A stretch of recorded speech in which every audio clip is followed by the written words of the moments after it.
Bismillahirrahmanirrahim. Assalamualaikum warahmatullahi wabarakatuh. Halo Sobat Sejiwa, selamat pagi menjelang siang.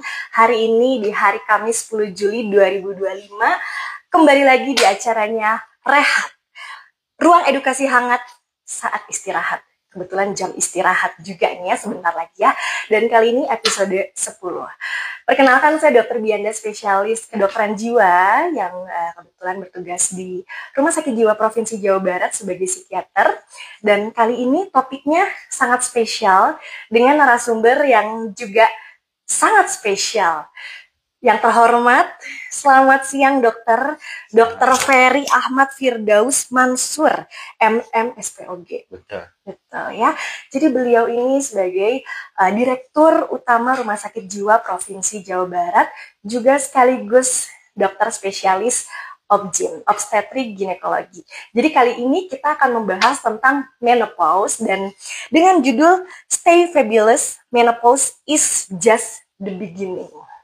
Ini akan menarik banget sih, karena mungkin di sini juga kita sekalian banyak belajar ya dok ya.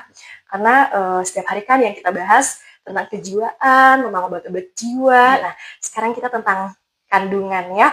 Oke, kita langsung saja Sobat Sejiwa. Dan sebelumnya mengingatkan, jika ada yang ingin bertanya, silahkan langsung sampaikan pertanyaannya di kolom komentar. Jadi ini langsung live dari Instagram RSJ Provinsi Jawa Barat, kemudian dari YouTube juga, dari TikTok juga. Oke, kita langsung mulai aja. Untuk yang pertama dok, sesuai definisi ya dok ya, apa itu menopause dok? Nah, ya. Terima kasih Sobat Sejiwa, saya ucapkan selamat siang.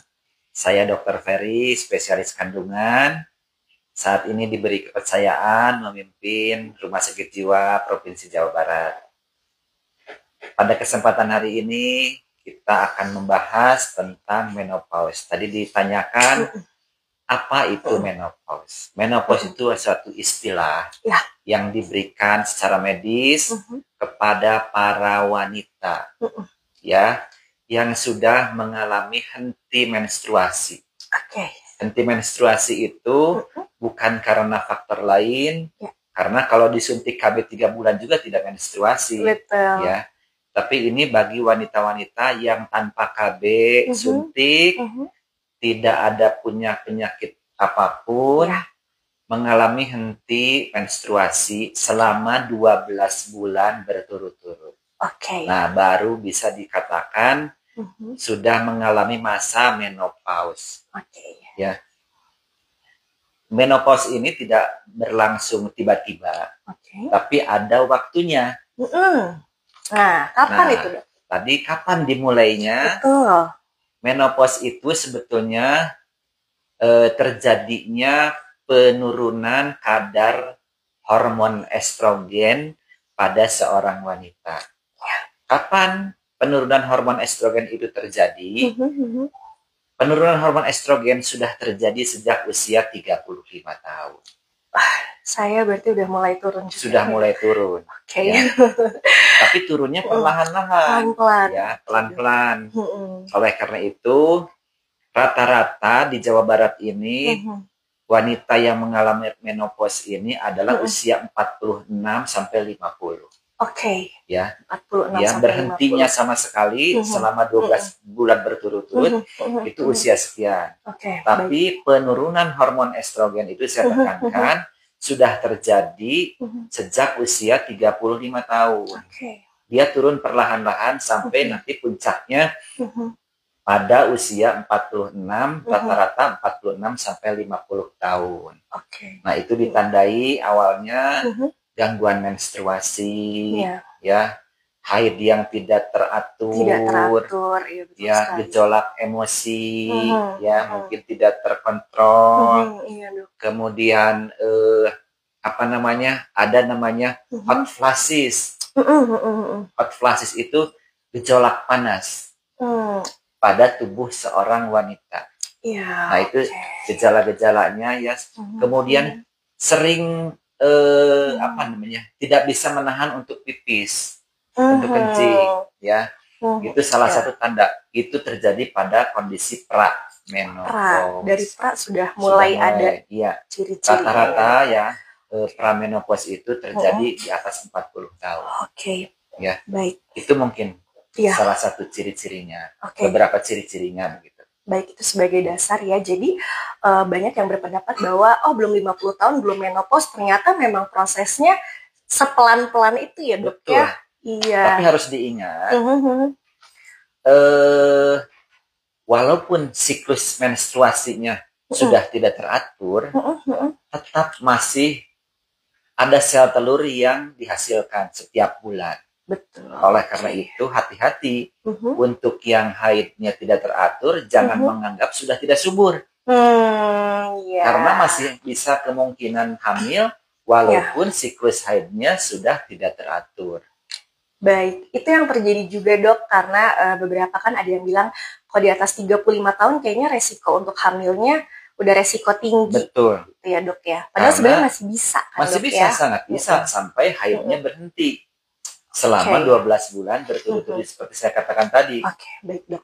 Bahkan sebagai bukti ya, ada pasien saya walaupun sudah masuk masa menopause tapi masih ada masih menopause, masih haid tapi tidak teratur.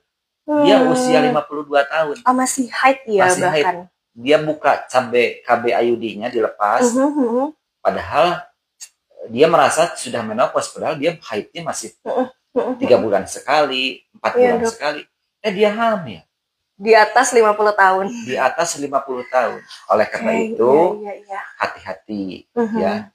Menstruasi adalah salah satu tanda masih terjadinya kesuburan. Baik.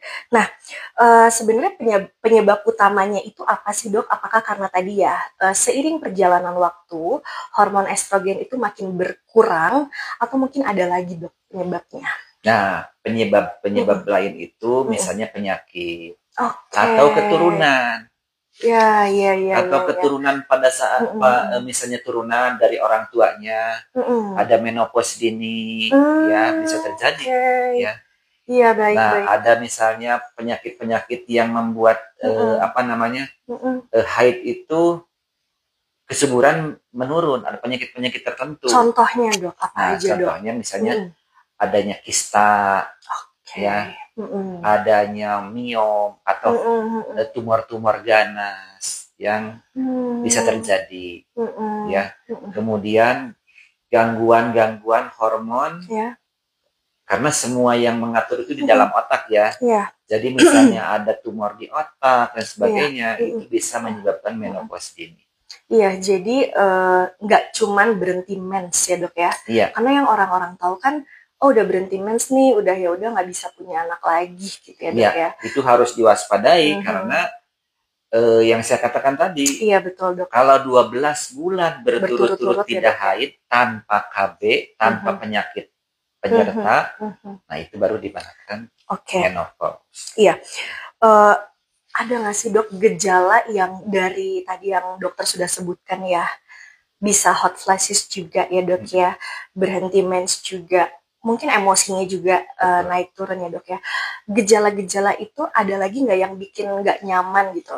Jadi nggak cuma berhenti mens ya, Dok ya. Ada nggak gejala yang bikin nggak nyaman atau bahkan jadi kepikiran nih buat seorang wanita, Dok? Masih banyak. Ada beberapa lagi. Contohnya kulit mulai keriput. Baiklah. Ya, mungkin paling terlihat di tangan atau di leher. Mulai bergelambir atau mulai kerutan-kerutan. Itu salah satu yang mempengaruhi kulit. Itu juga kan bikin seorang wanita bisa kepercayaan dirinya menurun juga ya, Dok ya. Nah, itu bisa terjadi. Tapi yang paling utama itu adalah biasanya gangguan emosi, ya, yang saya katakan tadi, gangguan emosi, mudah tersinggung, kemudian merasa diri jelek atau kurang tidak cantik lagi, minder, menghindar dari perkumpulan karena merasa sudah berubah, begitu ya. Nah, itu sebetulnya itu normal-normal saja, tapi itu harus dilawan. Harus dilawan, artinya dilawan dengan kesadaran diri sendiri. ya. Yang namanya orang tidak bisa menyendiri. Ya. Yang namanya orang tidak bisa mengurung diri di rumah saja, ya, harus bersosialisasi, betul, betul, ya, betul. harus curhat kepada suami, betul, betul. kepada anak, ya, kepada betul. keluarga yang lain, betul, ya, betul, betul. tetangga lingkungan dan sebagainya. Itu jangan dihindari, ya. Anggap menopause ini sebagai suatu kehidupan kedua lah. Ya, bukan akhir dari segalanya. Bukan akhir dari segalanya. Ini penting disadari atau diketahui supaya tidak kaget. Ya. Baik, Dok. Tidak kaget. Kenapa ya istri saya nih, suaminya misalnya marah-marah terus, ya. Nah, suami juga jangan ikut marah. Tapi memahami bagaimana kondisi seorang perempuan. Jadi cepat tersinggung, ya, Dok, ya. Yang lebih kelihatan lagi, sudah enggan diajak berhubungan suami istri. Oke, jadi dari karena sudah tidak ada lagi, sudah berkurang hasrat untuk berhubungan suami istri. Oke, ya. Di samping tidak ada hasrat, juga pelicin di vagina itu sudah mulai berkurang. Lubrikannya, sehingga kalau diajak berhubungan bukannya nyaman tapi sakit. Betul. Nah, itu yang sering terjadi di lapangan, yang terjadi masyarakat. Ini perlu disadari. Kenapa ya sekarang berhubungan sakit? Oh, lihat umur. Lihat umur. Oh, memang konsultasikan ke dokter kandungan. Sebaiknya agar bisa solusi. Apakah masalah-masalah itu bisa diatasi? Sangat bisa. Oke, nah sebelum cara mengatasinya ya, Dok, ya. Jadi tadi kan ada perubahan mood ya, Dok. Betul. Ada nggak yang sampai jatuh akhirnya ke kondisi misalnya gangguan cemas atau sampai depresi? Sangat ada. Oke, sangat ada bagi wanita-wanita yang jiwanya kurang siap, ya, atau mungkin mudah tersinggung, ya, itu bisa jatuh ke dalam kondisi depresi. Oleh karena itu dibutuhkan konsultasi ke psikiater atau psikolog. Jadi sambil bareng-bareng bersama ya, Dok. Betul. Ya. Kalau memang sampai mengganggu sekali kondisi mentalnya ya, Dok, ya. Baik, Dok. Nah, dari segi kesehatan sendiri, Dok, selain penyakit-penyakit yang tadi sudah disampaikan, untuk kulit iya, terus masalah fisik lainnya, Dok, misalnya jantungnya bisa bermasalah nggak? Organ-organnya gimana, Dok? Itu yang saya belum sampaikan. Ya. Begitu seorang wanita itu memasuki masa pra-menopause, itu begitu terjadi juga penurunan terhadap organ-organ. Penurunan fungsinya ya, Dok, fungsinya. Contohnya, terhadap tulang terjadi pengeroposan atau namanya osteoporosis. Nah, pada jantung bisa terjadi gangguan gangguan akut miokardial infarction, ya, sehingga kita tahu kan ada yang dipasang ring jantung, ya. Sebetulnya kasus-kasus yang dipasang ring jantung itu lebih banyak terjadi pada wanita. Oh gitu, Dok, sebetulnya. Datanya justru pada wanita, ya, Dok. Hanya ada yang mau berobat, ada yang dibiarkan, ada yang denial ya, Dok, atau menyangkal bahwa memang nggak apa-apa. Ini sudah biasa, atau misalnya gitu. Karena misalnya di lingkungannya menganggap sudah biasa, tapi sebetulnya itu harus diantisipasi. Jantung, kemudian tadi sering kencing berarti ginjalnya mungkin sudah terpengaruh juga, ya. Kemudian disangkanya kencing manis, karena kencing manis juga sering kencing. Karena cirinya ya, Dok, ya. Tapi sebetulnya itu suatu ciri-ciri kondisi pra-menopause ataupun menopause. Baik. Nah, yang paling bahaya itu osteoporosis. Iya. Karena asupan penyerapan kalsium sudah berkurang, ya, sehingga memudahkan seorang wanita yang menopause itu bila terjatuh itu risiko patah tulangnya tinggi. Kalau tidak pergelangan tangan pada saat dia misalnya terpleset begitu, Ya. dia menahan dengan tangannya, Oke. fraktur atau patah tulangnya. Patah tulang atau Jatuh retak bisa minimal ya, minimal Dok, ya? retak. Atau kalau misalnya jatuhnya terlalu kencang, tulang panggulnya Nah, patah. dokter pernah dapat Pernah kasus seperti itu dan banyak. Oleh karena itu harus diantisipasi. Iya, Ya, iya. pokoknya yang namanya hormon estrogen pada seorang wanita itu betul-betul sumber kehidupannya. Sepenting Begitu hormon estrogen pada wanita itu menurun, berkurang, bahkan sampai tidak habis hormon estrogen itu dalam tubuh wanita, tapi sampai batas minimal. Iya. Nah, itu yang harus diantisipasi karena begitu banyak kelainan-kelainan, penyakit-penyakit baik itu fisik maupun psikis yang akan muncul akibat penurunan hormon estrogen. Iya. Ya. Dan yang sempat saya baca juga ini bisa berpengaruh akhirnya ke serotonin sama dopaminnya ya, Dok, ya? Betul. Nah, ini yang menyebabkan kondisi-kondisi fisik dan mental terganggu. Betul. Ya. Jadi memang sangat berhubungan satu sama lain ya, Sobat Sejiwa. Baik. Nah, jadi sampai saat ini kita udah makin banyak belajar juga ya sama yang di sini juga bahwa ternyata nggak cuman berhenti haid aja, sekompleks itu terjadinya menopause. Nah, gimana caranya menjaga, Dok, agar tidak cepat, kan tadi kan ada yang dari 46 tahun ya, Dok, ya? Betul. Gimana, Dok? Nah, itu yang pertanyaan yang paling penting. Ya. Bagaimana mencegah atau memperlambat? Betul. Misalnya udah 35 tahun ke atas juga nih, Dok. Nah, itu dia. Mau nggak mau menopause pasti akan dialami. Ya. Tapi apakah bisa ditunda? Nah, gimana, atau Dok? Diperpanjang? Betul. Atau dicegah? Ya. Nah, itu sangat bisa.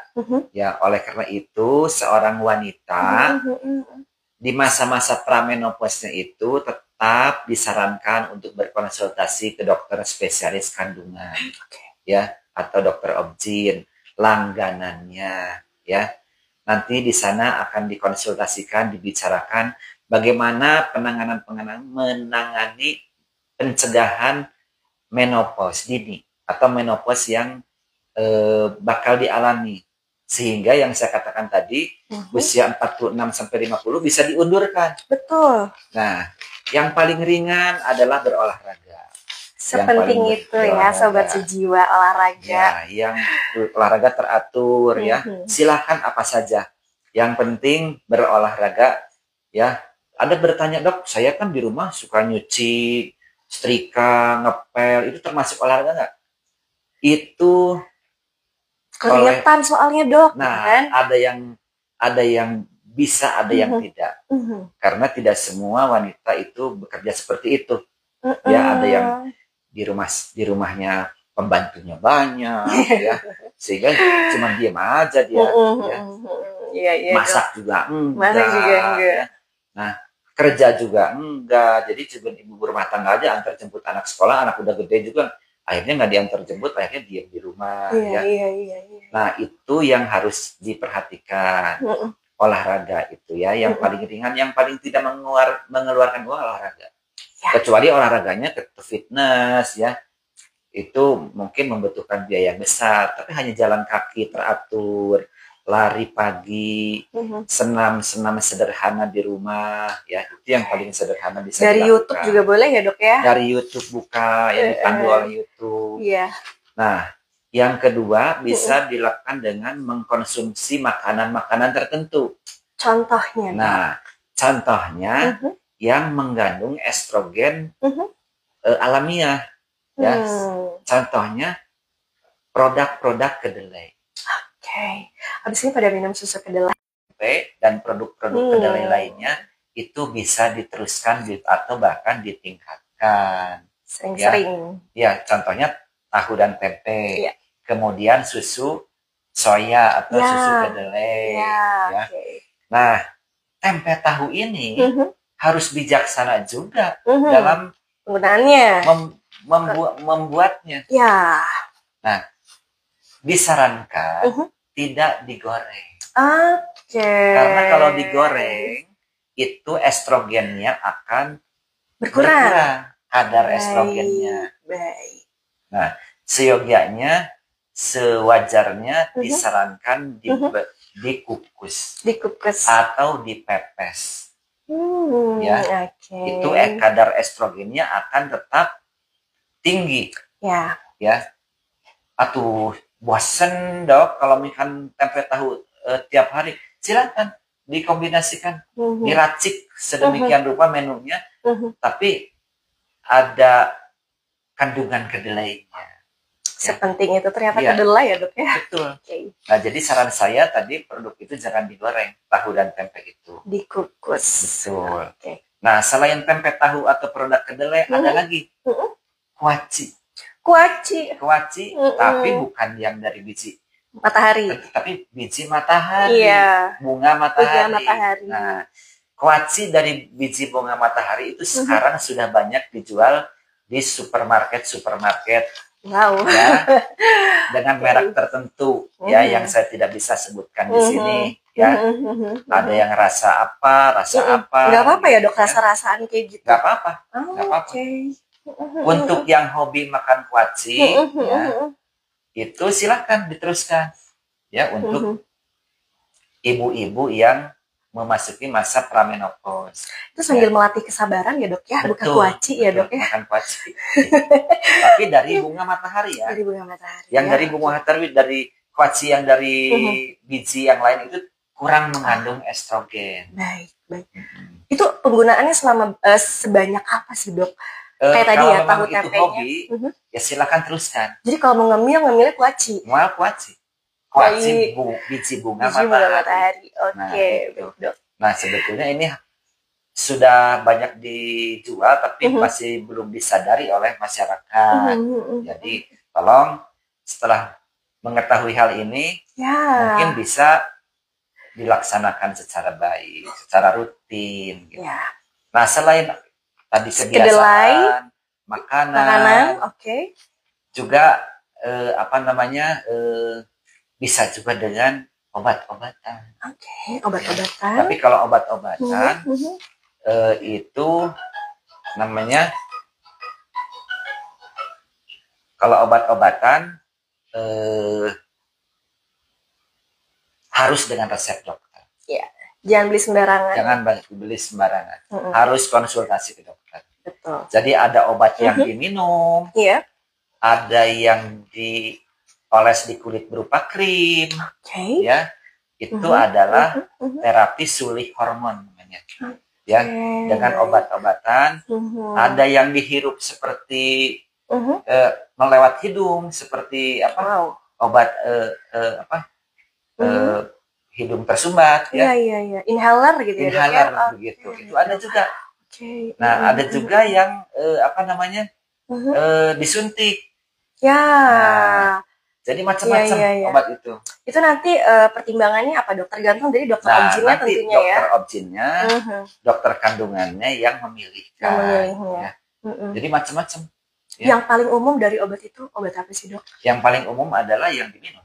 Yang diminum ya dok ya. Yang diminum, tapi harus diminum seumur hidup. Kalau mau. Baik. Itu untuk mempertahankan jumlah kadar estrogen di tubuh agar tidak, yang saya katakan tadi, mungkin ingin mengundurkan masa menopause. Atau mungkin bagi yang ingin misalnya program hamil lagi tapi usianya sudah lanjut juga, itu bagaimana dok kalau seperti itu?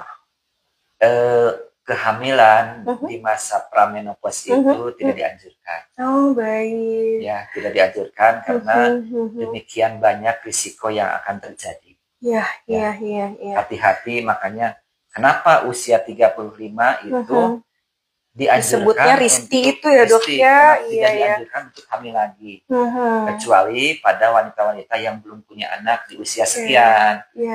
Itu harus kontrol teratur di dokter kandungan. Karena risikonya keguguran, darah tinggi, Down syndrome. Nah, ini yang paling banyak Down syndrome. Yang Down syndrome ya dok ya. Yang tidak bisa terlihat, yang tidak bisa diprediksi. Gitu. Nah, ini Down syndrome. Ada sekarang ilmu yang baru, ada namanya pemeriksaan untuk mengetahui Down syndrome itu, thalassemia dan sebagainya. itu ada, tapi dengan masih biaya pemeriksaan laboratorium dengan biaya yang sangat mahal. Tidak ditanggung oleh Belum BPJS terjangkau, ya.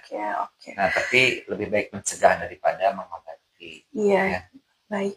Nah, Itu. dari berbagai pencegahan yang tadi ya dok ya, kalau nggak dicegah dan nggak diobatin, apa jangka panjangnya nih dok efeknya dok? Nah, itu tadi. Jadi ya lebih cepat lagi ya menopause-nya. Menopause-nya lebih cepat lagi. Dan keluhan-keluhan akan kita di masa tua seyogianya kan ingin sehat. Ya, tidak membebani anak.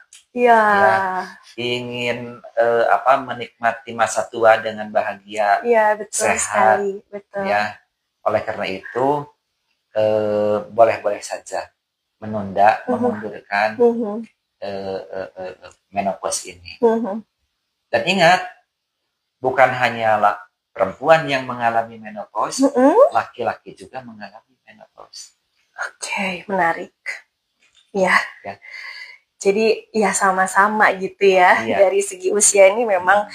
Tapi yang berbeda pada laki-laki istilahnya dan usianya. Oke. Andropause. Ya. Namanya andropause. Ya. Andropause pada laki-laki itu terjadi pada usia 80 tahun. Ya. Lebih lama ya. Lebih lama. Ya. Kenapa jarang ada laki-laki yang mengalami andropause? Karena sebelum mencapai usia andropause sudah meninggal. Baik, bagi laki-laki yang sudah mencapai usia 80 atau di atasnya itu mengalami andropause juga. Ya. Baik. Nah, dari fenomena di masyarakat ya dok ya, menopause itu wanita tuh merasa, wah saya udah nggak berguna nih, saya udah mencapai di titik nih akhir dari segalanya nih, sesuai dengan tema hari ini, rehat hari ini. Nah, menurut dokter seperti apa sih? Apakah memang ini akhir dari segalanya bagi perjalanan hidup seorang wanita, atau justru ya awal mulanya gitu dok? Betul. Nah, ini tadi, jadi saya katakan ini kehidupan baru. Kehidupan baru. Ya. Selain kulit tadi, gangguan kulit, juga rambut sudah mulai memutih. Jadi tanda-tanda penuaan itu muncul. Nah, tapi hal ini jangan dijadikan suatu masalah. Ya, hadapi semua itu secara wajar, secara berserah diri kepada Allah, bahwa semua manusia itu akan mengalami masa-masa kehidupannya. Ya, kalau memang sudah masuk ke masa menopause, ya hadapi dengan bijaksana. Ya, hadapi dengan pasangan secara bijaksana. Ya, oleh karena itu jangan lupa selalu harus menjaga kesehatan yang utama itu. Ya, olahraga yang baik, saya bilang tadi teratur, betul sekali. Kumpul dengan masyarakat, bersosialisasi. Sepenting itu ya. Betul. Karena dengan bersosialisasi itu kita juga bisa jadi menunda. Merasa terkoneksi ya, merasa dok ya. Terkoneksi sehingga gangguan psikis itu bisa dihindarkan. Ya. Baik. Ya. Sangat terasa loh. Sangat terasa. Iya ya dok ya, daripada yang sendirian gitu ya dok ya. Dibandingkan orang yang senang bersosialisasi. Iya. Di pengajian mungkin ya. Nah, atau di organisasi-organisasi, nah itu juga kita lebih baik aktifkan. Kan biasanya anak sudah besar ya, bahkan sudah ada cucu, mungkin ngasuh cucu juga mungkin salah satu aktivitas yang bisa dilakukan, tapi jangan mengasuh cucu terus, karena kegiatan yang lain juga tetap harus dijalankan, berorganisasi ya, kumpul-kumpul dengan majelis taklim atau mungkin semuanya gitu. Baik, misalnya ada ini dok, ada seorang pasien datang ya ke dokter ya, saya udah nggak haid, usianya ya sekitar 40-50 ya dok ya. Lalu apa yang dokter sarankan atau edukasikan? Apakah ditunggu saja sampai 1 tahun? Karena kan ini dilihat nih progres tidak haidnya itu selama 12 bulan atau seperti apa, Dok? Nah, untuk wanita yang datang biasanya ke tempat praktek saya usia 40 tahun dengan gangguan menstruasi, sudah beberapa bulan tidak menstruasi, ya. Mungkin yang harus dipahami dulu adalah apakah ini ada satu penyakit terbuka. Baik. Ya. Bila seandainya setelah diperiksa bukan suatu penyakit, tidak ada kelainan-kelainan, ya. Oh, ternyata memang usianya sudah 40, ya. Biasanya menopause dini itu, yang namanya menopause dini itu sebelum 35. Ada ya, Dok? Ada. Oke, baik. Nah, itu patologis, sebenarnya tidak wajar. Nah, untuk yang 40 biasanya saya berikan simptomatik. Simptomatik itu apa gejala selain tidak mens itu apa yang dirasakan? Baik. Ya. Nah, untuk yang tidak mens, ya, saya biarkan tidak diberi obat supaya mens, karena mungkin itu suatu alamiah. Ya, berarti nggak usah dipancing-pancing biar nggak usah dipancing-pancing. Ya. Baik. Mungkin obatnya simptomatik. Saya nggak mens jadi pusing. Kasih obat pusing. Kasih obat pusingnya. Mahnya kambuh, kasih obat mah. Baik. Ya. Kemudian susah tidur, berikan obat buat istirahatnya, gitu. Oh iya, saya lupa tadi mengatakan. Iya, Dok. Yang juga lupa itu gangguan tidur. Iya, itu juga sering ya, Dok, ya. Sering banget. Jadi begitu suami sudah ngorok, ini masih sampai jam 2 jam 3 subuh, masih belum bisa tidur. Ya. Nah, ini salah satu gejala daripada menopause yang perlu diatasi. Tapi mungkin dia tidak menyadari bahwa saya kayaknya nggak lagi stres, Dok, saya kayaknya nggak ada masalah, tapi nggak bisa tidur gitu ya, Dok, ya. Kadang-kadang menyangkal, tapi harus sadari bahwa memang gangguan pramenopause itu macam-macam. Salah satunya gangguan tidur. Sehingga kalau memang butuh obat tidur, saya akan beri obat tidur seperlunya. Kalau memang dia sudah bisa tidur nyenyak lagi, obatnya di stop. Ya. Kalau misalnya tidak bisa tidur lagi, baru diminum lagi. Nah, itu jadi pengobatan berdasarkan gejala. Jadi simptomatiknya gejalanya yang ditangani, setelah itu nanti dievaluasi dengan kontrol lagi mungkin, Dok? Kontrol lagi, kalau misalnya sampai 6 bulan atau sampai 10 bulan tidak haid, itu suruh kontrol lagi. Nah, yang paling pasti adalah pemeriksaan hormon ke laboratorium. Itu buat lihat objektifnya langsung ya, Dok, ya. Kadar estrogennya bagaimana. Nah, kalau memang ada batas bahwa memang dia sudah masuk menopause, batas sekian. Nah, itu untuk memastikan. Nah, dengan memeriksa kadar hormon estrogen di dalam darah seorang wanita. Baik, tapi sebelum ke sana ya mungkin tadi fisiknya juga harus dipastikan dulu ya, Dok, ya. Tidak ada penyakit apa-apa, tidak ada masalah. Oke, baik. Dok, ada pesan khusus nggak, Dok, buat wanita yang sedang menonton di IG Live, TikTok, YouTube ini, bahwa kayaknya semua ciri-cirinya kok di saya banget gitu ya, Dok, ya. Terus saya harus gimana, Dok? Ya. Gitu. Bagus sekali. Jadi para sobat sejiwa, ya. Yang penting adalah menjaga kesehatan. Jangan berobat setelah sakit. Ya, benar sekali. Oleh karena itu, sebagai seorang wanita sudah sewajarnya minimal 1 tahun sekali memeriksakan kesehatan organ kewanitaan. Itu mulai dari usia berapa, Dok? Setahun sekali harus cek ke objin? Setahun sekali sejak mulai usia produktif. Oke. Nah, sudah pada cek kah setahun sekali, sobat sejiwa? Nah, itu. Jadi tahu juga kan semuanya, Dok. Itu yang harus Okay. Namun demikian, kekurangan kita, kalau tidak sakit BPJS tidak mengganti. Jadi harus bayar sendiri. Itu salah satu kendala di negara kita.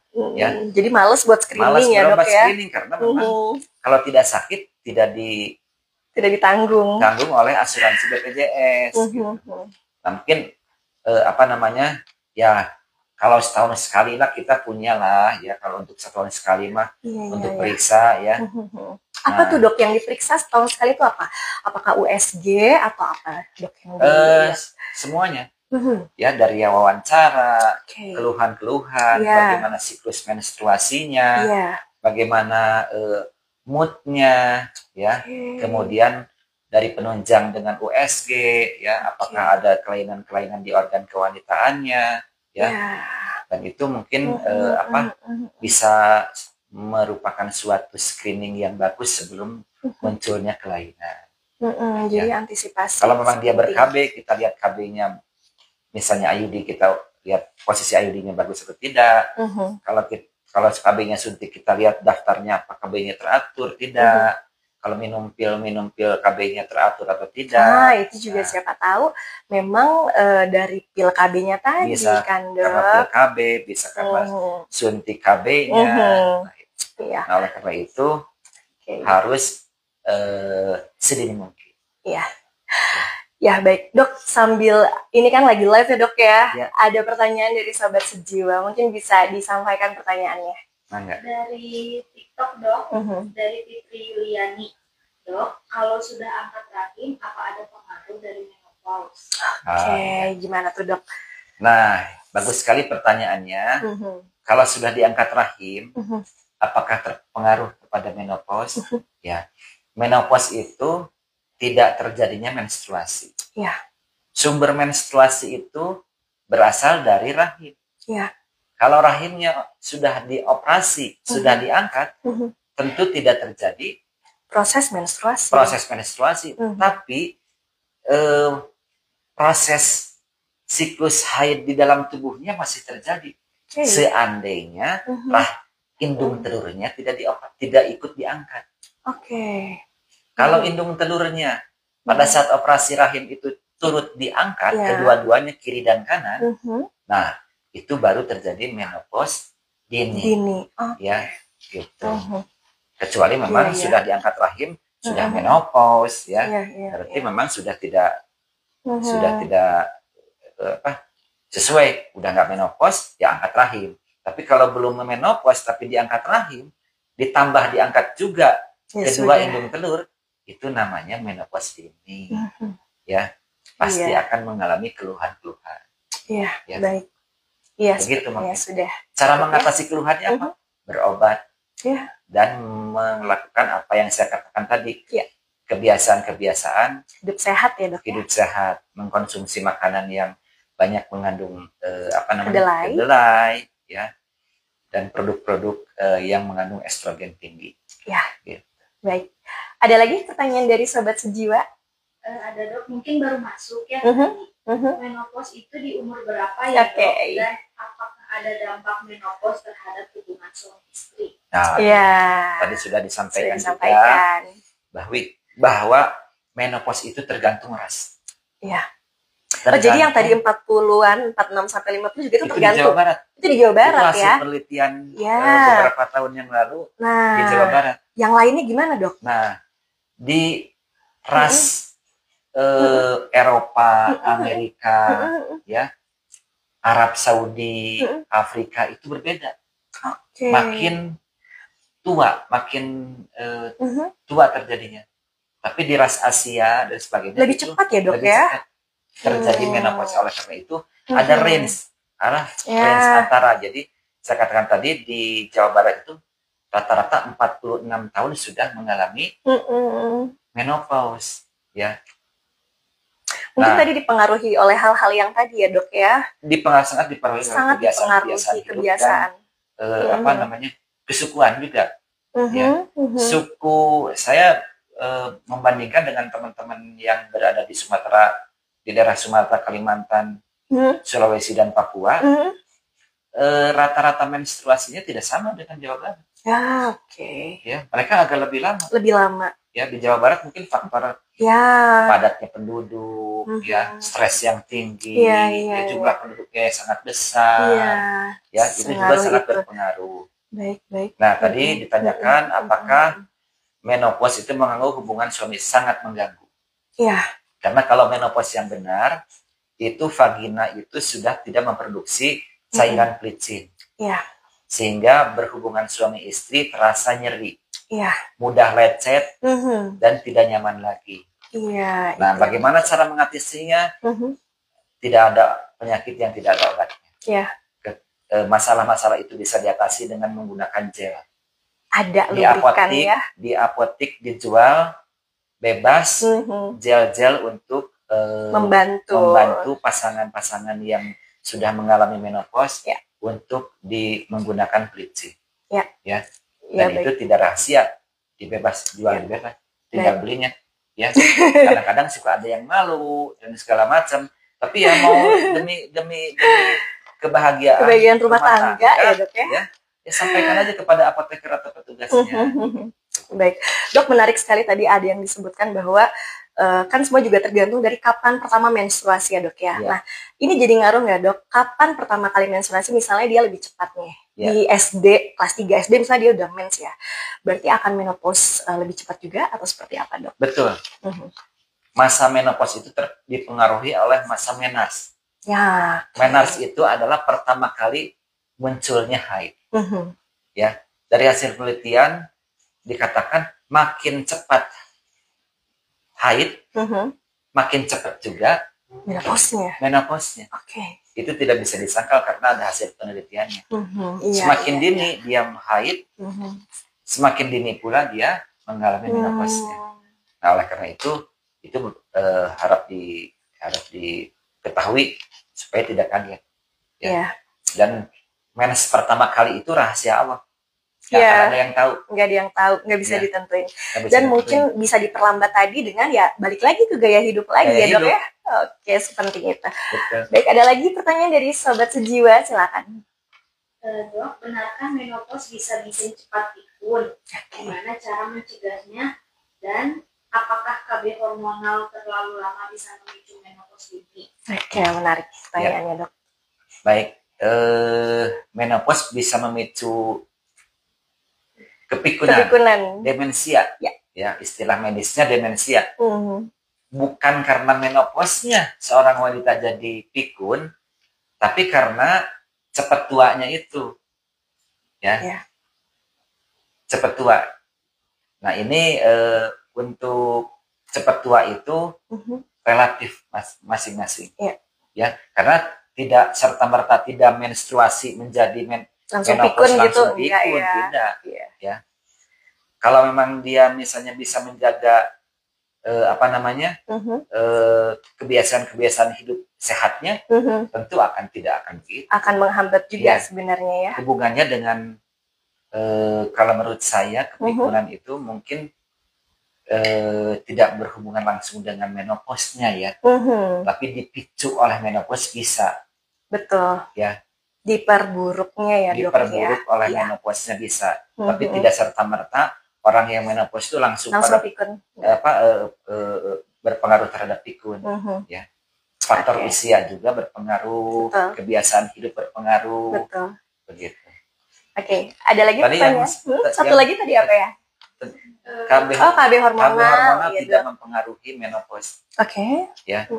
Karena begitu kadar hormon estrogen yang diminum atau disuntik itu sudah habis di dalam tubuh, ya tubuh akan kembali lagi siklus haidnya. Tapi yang pasti KB suntik 3 bulan yang tidak haid itu, kalau masih menggunakan KB suntik 3 bulan yang tidak haid itu bukan menopause. Walaupun saya katakan menopause itu 12 bulan berturut-turut tanpa KB suntik 3 bulan tidak haid-haid, nah itu baru menopause. Dan atau punya penyakit khusus. Gitu. Jadi ketika KB-nya sudah diberhentikan juga ya siklus akan kembali normal lagi. Normal lagi sebetulnya. Oke, baik. Ada lagi pertanyaan dari sobat sejiwa? Silakan. Assalamualaikum dok. Waalaikumsalam. Olahraga apa yang tepat untuk usia menopause? Oke, jadi ini sudah menopause ya. Sudah menopause. Terus bagaimana dok olahraganya? Nah, olahraga itu yang ringan-ringan saja. Iya. Lari pagi, senam-senam ringan. Kalau bisa yoga. Yoga itu juga sangat baik karena melatih fisik dan mental. Betul. Ya. Dan lebih mindful ya. Lebih mindful dan apa namanya Lebih tidak tenang. apalagi kalau misalnya dipandu dari YouTube Iya. ya. Tapi masalahnya kalau olahraga sendiri itu kurang semangat. Betul, itu juga Oleh karena ngaruh. itu harus berkumpul, Iya. kumpul dengan teman-teman, satu lingkungan, satu RT, satu RW, mengadakan apa namanya Olahraga bareng. olahraga teratur setiap seminggu sekali, seminggu 2 kali. Itu akan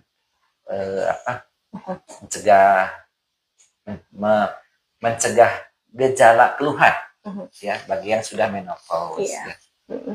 Ada yang menyarankan olahraga itu adalah apa namanya yang khusus ke ya seperti yoga itu, selain pikiran juga fisik begitu ya. Itu baik, Dok. Itu yang sangat dianjurkan sebetulnya.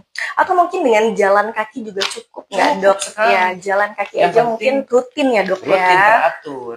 Ya, lari pagi kalau bisa. Ya, Kalau sudah tidak kuat lagi lari ya mungkin jalan kaki. Ya. Mungkin tadi dipertimbangkan apakah ada masalah pengeroposan tulang atau enggak ya, Dok ya. Betul. Kalau memang ada masalah itu ya jalan pagi cukup sih ya, Dok. Betul. Ya, asal rutin. Renang juga boleh. Ya, renang. Iya, Dok. Betul. Nah, suka ada yang tanya juga, Dok, olahraganya tuh harus berapa kali sih, Dok? Terus satu kali olahraga misalnya jalan pagi tuh berapa menit? Nah, itu ada durasi-durasi. Nah, Dok. Itu mungkin seperti yang disarankan oleh spesialis dokter spesialis fisiologi olahraga ya. Ya, olahraga kita tuh minimal 30 menit per hari. 30 menit per hari. Rutin. Nah, ini juga yoga-nya dilakukan secara benar ya. Kalau memang seminggu sekali kurang, seminggu 2 kali. Oke. Gitu deh. Jadi harus sebenarnya harus rutin ya, nggak cuma yang sesekali aja. Betul. Karena ya percuma juga ya, Dok ya. Iya. Dan kalau ada juga nih misalnya ibu rumah tangga kan udah capek, Dok, saya tadi ya udah capek, udah beres-beres, udah nyapu. Tapi kalau misalnya tidak ada kegiatan yang repetitif seperti itu ya nggak kehitung olahraga juga ya, Dok ya. Karena yang namanya olahraga itu harus teratur dan terukur. Terukurnya itu penting banget, Dok. Nah, baik, Dok. Ada lagi mungkin pertanyaan dari Sobat Sejiwa? Sudah tidak ada? Oke, berapa menit lagi? Sepertinya nggak kerasa ya, Dok ya. Bahas ini tuh seru banget karena memang ini beririsan ya, Dok, dari masalah hormonnya itu kan ada gangguan hormon. Jadi masalah jiwanya juga muncul nih, Dok, dan banyak yang tidak mengetahui. Jadi mikirnya bahwa ini murni dari gangguan jiwanya aja, padahal ternyata fisiknya juga harus ditangani juga gitu. Sebagaimana kalau dari penyakit jiwa kan dari fisiknya dulu ya, Dok ya, fisiknya kemudian psikisnya. Nah, kemudian untuk yang terakhir nih ya, Dok ya, sebagai informasi juga nih, Dok, Rumah Sakit Jiwa Provinsi Jawa Barat nanti akan menjadi rumah sakit umum, tapi kekhususannya jiwa. Nah, itu gimana, Dok? Coba sekalian nih, Dok, mumpung saya ngobrol sama Bapak Dirut nih. Jadi sesuai dengan instruksi dari Kementerian Kesehatan, nanti mulai tahun depan tidak ada lagi rumah sakit khusus. Jadi rumah sakit khusus, contohnya rumah sakit jiwa, rumah sakit paru, ya, rumah sakit ibu dan anak, itu sudah tidak ada lagi. Yang ada semua rumah sakit umum. Semua pelayanan harus bisa dilayani. Nah, rumah sakit jiwa kita ini yang saat ini menjadi rumah sakit khusus jiwa, insya Allah akan memulai pembangunannya di tahun depan. Mudah-mudahan dalam 2 tahun bisa selesai. Nanti kita akan bisa memeriksakan berbagai macam pelayanan, melakukan berbagai macam pelayanan. Gak cuma jiwa aja. Bukan hanya jiwa saja, penyakit dalam, anak, kandungan, bedah bisa dilayani. Ya. Untuk saat ini juga kan sudah ada, Dok ya, beberapa dokter spesialis lainnya, Dok ya. Betul. Nah, nanti saya berharap mungkin bila podcast ini rutin dilakukan, berbagai macam informasi yang akan saya sampaikan bila nanti di kemudian hari kita ketemu lagi, berjumpa. Iya, tentunya sangat bermanfaat ya. Jadi kan kita semua jadi tahu nih, oh kita harus makan yang tadi produk kedelai, oh tadi yang kuaci dari biji bunga matahari. Itu kan informasi-informasi yang memang nanti juga akan kedepannya juga kita akan memberikan terus edukasi seperti ini ya dok ya. Baik, jadi penting sekali untuk mengetahui dari menopause itu bukan hanya berhenti mens atau haid saja. Jadi begitu Sobat Sejiwa udah nontonin podcast bersama Bapak Direktur yang juga sekaligus dokter spesialis obgyn atau kandungan, tentunya jadi tahu nih, oh banyak ya, dan dari usia-usia yang sudah mulai di atas 35 sudah aware juga ada tanda-tanda yang lain tadi. Jadi kalau ada permasalahan, terutama masalah mentalnya, kalian juga bisa konsultasi jiwa secara online atau kajol. Jadi ada fasilitas kajol di Rumah Sakit Jiwa Provinsi Jawa Barat. Kalian bisa menghubungi 0812 2129 2020. Sekali lagi ya, coba dicatat ya. 0812 2129 2020. Baik, sebelum ditutup ada closing statement apa nih dari dokter? Ya, saya berpesan kepada Sobat Sejiwa yang mengikuti acara ini, kondisi atau masalah menopause ini jangan dianggap remeh. Karena keluhan-keluhan bisa saja terjadi. Ya. Oleh karena itu, jangan ragu-ragu, jangan segan-segan berkonsultasi ke dokter spesialis kandungannya. Ya. Semua akan diberikan, dibantu sampai pasien merasa nyaman dan percaya diri meningkat. Dan jangan takut akan stigmanya mungkin ya dok. Stigmanya jangan ditakutkan karena ini satu kondisi yang alamiah. Betul sekali. Sewajarnya karena ini ada siklus hidup. Ya, dan mau nggak mau harus diterima. Mau nggak mau harus diterima. Gimana caranya memperlambat dan ya kita bisa bersahabat dengan kondisi seperti itu ya dok ya. Betul. Baik, terima kasih banyak dokter atas waktunya. Alhamdulillah kita semua di sini sudah belajar banyak. Sama-sama. Baik, mohon maaf saya dari Dokter Dianda selaku pemandu jika ada kekurangan dan kesalahan. Bersama Dokter Ferry pamit undur diri. Terima kasih sudah menyimak. Assalamualaikum warahmatullahi wabarakatuh. Waalaikumsalam.